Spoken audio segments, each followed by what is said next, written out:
কুষ্টিয়া জেলা কারাগারের গেট ভেঙে কারাবন্দী পালিয়ে যাওয়ার ঘটনা ঘটেছে। বুধবার বেলা 2টার দিকে এই ঘটনা ঘটে। পরিস্থিতি নিয়ন্ত্রণে আনতে ফাঁকা গুলি চালায় কারারক্ষীরা। পরে ঘটনাস্থলে পৌঁছে জেলা কারাগারের নিয়ন্ত্রণ নেয় সেনাবাহিনী।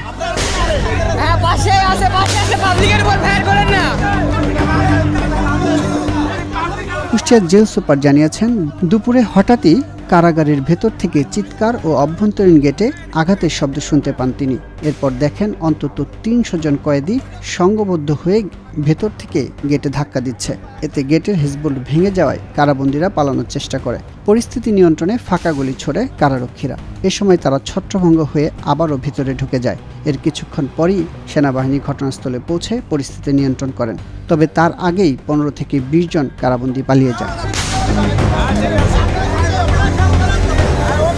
জেল সুপার আরও জানিয়েছেন, এই ঘটনায় 5 জন কারারক্ষী আহত হয়েছেন। এছাড়া কোনো হতাহতের ঘটনা ঘটেনি। অস্ত্র ভাণ্ডার রক্ষিত আছে, কারাবন্দীরাও নিরাপদে আছেন। কারাগার সূত্রে জানিয়েছে, কারাগারের ভিতরে থাকা কুষ্টিয়ার চাঞ্চল্যকর হত্যা মামলার প্রধান আসামি সাবেক এক ছাত্রলীগ নেতার নেতৃত্বে এই ঘটনা ঘটেছে। এদিকে গাজীপুরের কাশিমপুর কেন্দ্রীয় কারাগার থেকে 209 জন বন্দীর পালিয়ে যাওয়ার ঘটনা ঘটেছে। পালিয়ে যাওয়ার সময় নিরাপত্তা কর্মীদের গুলিতে 6 বন্দী নিহত হয়েছেন। বুধবার বিকেলে কাশিমপুর হাই সিকিউরিটি কেন্দ্রীয় কারাগারের senior jail super Subrata Kumar Bala এ তথ্য নিশ্চিত করেছেন।